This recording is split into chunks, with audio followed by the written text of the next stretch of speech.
Okay. I have been burning the daylight and the midnight with the X-Pro2. Let's run down some things that people don't mention as far as disadvantages and advantages of the Fuji X-Pro2. By the way, it is blazing fast in continuous burst mode and continuous autofocus. Are there things that exist that are faster? Yeah, but they have no ecosystem and they have no customer service. So ultimately, everything has to be weighed. Issues. They could fix this in a firmware update, but the X-Pro2 is a battery hog. Suey, suey, suey. It's about it's about 20% faster on battery consumption on average, and others report this as well, as opposed to the exact same battery that exists in the Fuji X-T1. There are a few reasons for that. Obviously, there's more information transfer going on, so really that's to be expected. Eye relief. The viewfinder. Now, I wear glasses. I dispense glasses for many years, so obviously just because I say I have no issue wearing glasses doesn't mean someone that's wearing Coke bottles or some other sort of aspherical or a Verilux or invisible bifocals and have an issue. But the viewfinder is small and it doesn't have much eye relief. It has more than enough eye relief for me, and I never found myself at a point in time compared to the gigantic porthole that is the Fuji X-T1 viewfinder, which is like this, as opposed to the X-Pro2, which is like this. I've not found myself, complaining at all. I really haven't. But it does not have much eye relief. This is a fact. I don't think many glasses wearers are going to have an issue with it, and I think it's fine. You'll be the first to criticize it, and I think that is a good criticism.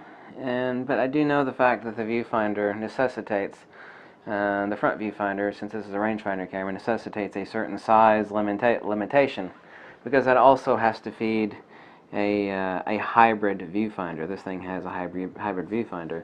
So there is a huge advantage that people don't talk about. They say, well, it doesn't have much eye relief. And it's like, well, that's true, but that's so that it can feed the information from a hybrid viewfinder and not suck up tons of power, which it already does anyway, because it's processing a lot more information because it's a more powerful machine.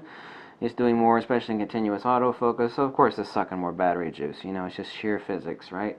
But a huge advantage of this is that you can switch back and forth between optical viewfinder and electronic viewfinder, not meaning the LCD in the back, but optical and electric viewfinder. And you'll have no lag if you're doing like sports or action. I mean, you'll see exactly what's going on directly through the optical viewfinder. Huge advantage of the hybrid viewfinder on the Fuji X-Pro2. No lag time in optical. So you can lead with an action. Well, that's pretty important, especially in a mirrorless camera, isn't it? Why, hell yes it is. So there's the advantage. That's the trade-off of the, meager eye relief on the Fuji X-Pro2. Picture details are incredible. I mean, they're just the cat's ass. Check the next video. This 16mm on this Fuji X-Pro2, this lens really just basically made me cry. I mean, I almost mean that literally. I mean, it is, damn, whoa. As well as a 35mm f2. I mean, this was perfectly fine on the X-T1, but damn, on the Fuji X-Pro2, damn. I'll just say that I think you're an idiot if you don't buy the 16mm to go with the X-Pro2. You're just an idiot, okay? Don't take that the wrong way. Not really an issue. There's not a lot of broad support for the new RAW file from the X-Pro2. Iridium has it now. I think Lightroom does, and I'm not running the latest version of Lightroom. You can still download Silky Pics from Fuji, which is a converter. It's totally free. So that really isn't an issue. So the only real issues is a bit of a battery hog, but I know why, and I just told you why.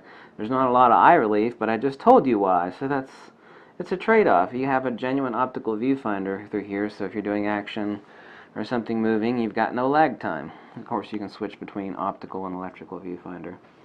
And so those are a couple of issues. Another advantage is, as I mentioned in the prior videos, is they really did a really damn good job. Everybody knows about the issue with the X-T1. The buttons are basically flush, and you have to have fingernails. It's like, you have an X-T1, you should grow fingernails, because the buttons are recessed.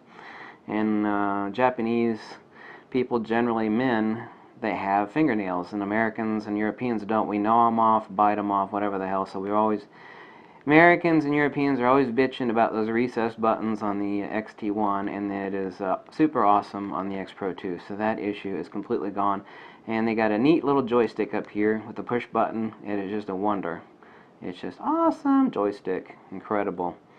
Fit and finish are incredible. I know it's weather sealed, but that doesn't really mean a damn thing. There's no such thing as a weather sealed camera. Dual card slots, incredible. Man, the output. You should check out the pictures below on my Flickr that I uploaded recently from the 16mm. I mean, whew. Whoa, Lord, I took a lot of pictures with the 16mm. Man, oh man, oh man, oh man.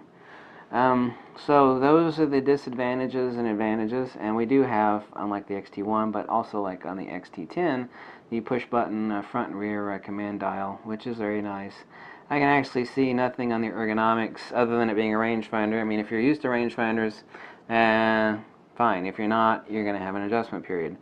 Another thing too is depending on whether you're left eye dominant or right eye dominant, and of course I'm left eye dominant, so to me it's very comfortable to stick this over my left eye because I'm used to my Nikon's pressing my nose up against the back of the viewing screen.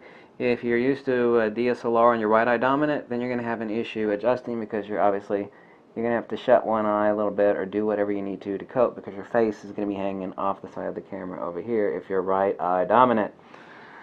And that's an issue, but you know, you're either going to deal with it or you're not going to deal with it. So those are, and boy, I've done a lot of testing on this camera. I mean, I've been smoking this camera, you know, like, yeah, I've been hammering up against the wall for, you know, I didn't even go to bed last night until like 7 o'clock in the morning.